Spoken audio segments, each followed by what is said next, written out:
So The Promised Neverland was one of those shows that I just instantly fell in love with. It had what was probably one of my favorite horror sequences in all of anime, framed as a game of tag, and it's just one of those shows that masterfully layers mystery upon mystery.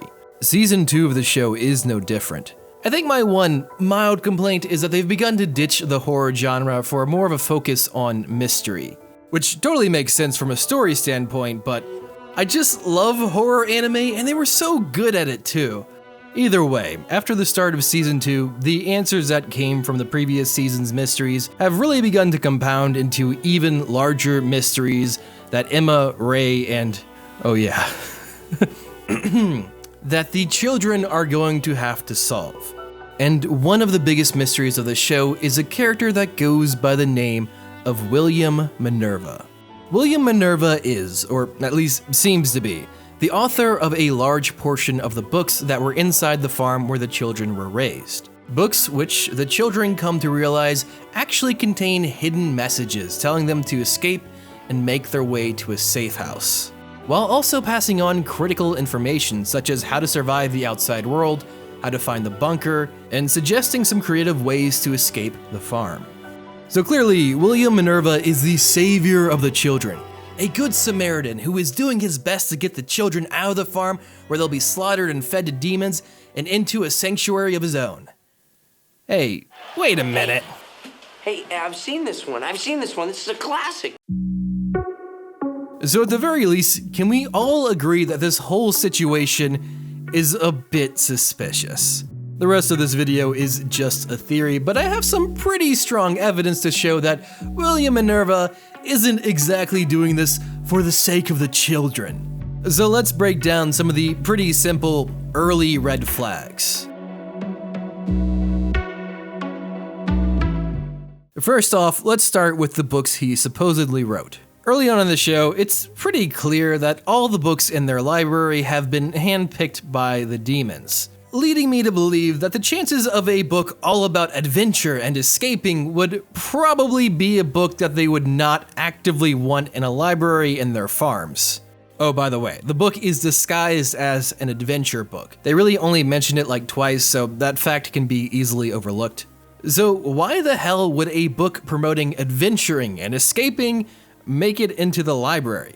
Unless, of course, the person writing that book is someone who can be trusted. In other words, probably a fellow demon. To back that potential theory up even more, Isabel is a genius on similar levels to Emma, Ray, and it feels kind of bad just skipping over Norman.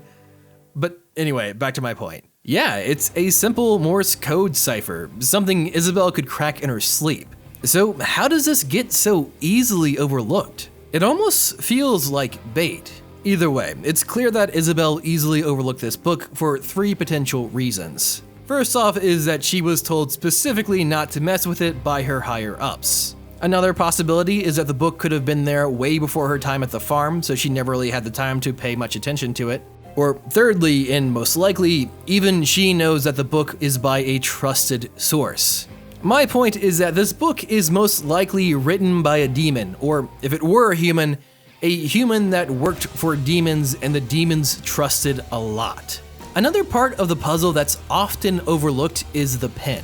Once again, the pen has the initials of WM. In other words, it's a pen that belongs to William Minerva. And oh looky, it has a map and a cipher that's easy to break that coincides with the book he wrote. And who did they get that pen from? Why, Sister Crone, of course. Literally one of the main antagonists from season 1. Now to be fair, it does seem like she has a bit of a change of heart towards the end of the season, but still, not exactly a trustworthy source. It's just another one of these tools that is too convenient and too easy to use that the children just happen to stumble upon.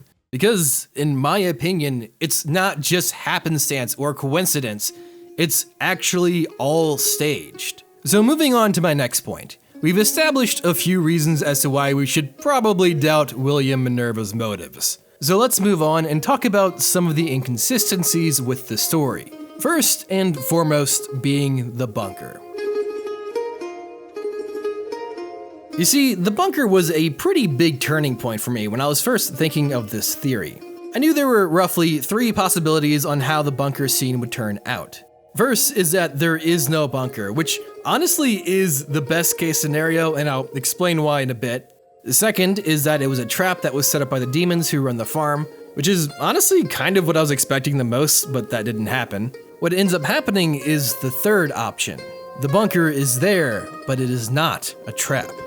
Meaning that this may be the worst case scenario. Let me explain.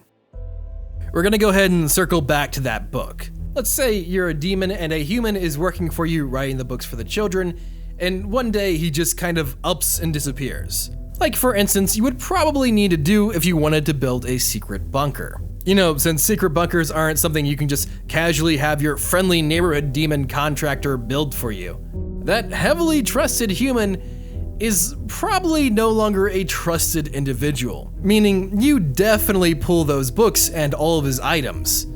Yet they didn't, meaning Minerva still works there. We know he didn't die working there since we got a phone call from him last episode. So how did he build a secret bunker?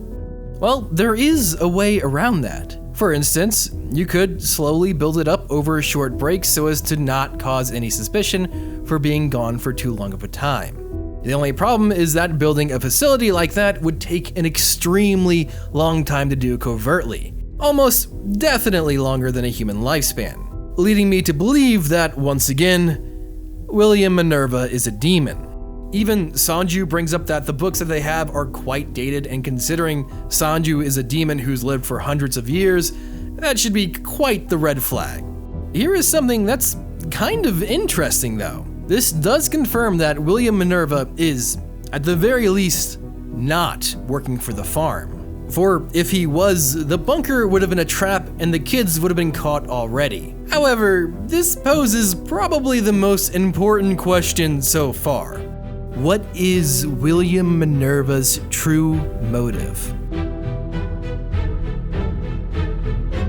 Well, to put it as simply as possible, he wants to eat the children. I know, it's the same ongoing joke, but hear me out. One of the things we learn early on is that only the elite of demons get to eat the brains of intelligent humans. Emma, Ray, and all the children from the farm are the elite of the elite. So, as a demon, William Minerva may just be someone who is playing the long game. I mean, we've seen it already that some demons are totally okay with that, like Sanju, helping the children now so they can procreate and then he can eventually eat their grandchildren. But here is what I think William Minerva's big game plan is. Basically, lure out intelligent children to his hidden bunker. Then, once they are there, make sure they have plenty of resources to survive and no reason to go out. And next time he can properly sneak away from the farm, he has quite the feast, casually waiting for him. I mean, think about it. These books are probably found in mass at all of the farms. I'm sure he's made tons of pins and snuck them into the pockets of characters like Isabel and Sister Crone. And anytime there is a successful escape, he knows he has what's basically a free meal waiting for him. I mean, by accident, the children already found a secret tunnel behind the piano where he could sneak in at night. And of course, the kids found the room with help carved into the wall. William Minerva is probably just a really clever demon who's found a way to skim the top off of the farms by helping children escape and then killing them later off for his own food, or hell, maybe even selling them on the black market for all we know. I think that this is probably the most likely scenario. After all, one of the consistent themes of the show is never trust authority.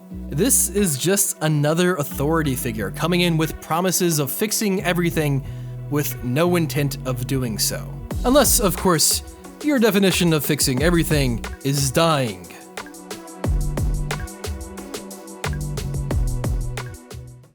However, before completely ending this video, I am going to shoehorn this alternative theory in right quick, because there is another way.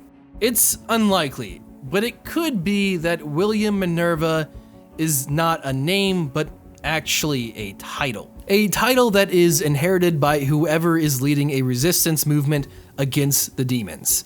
It is possible, but improbable, that Minerva is in fact a human that took up the name after the predecessor died, and so on and so forth.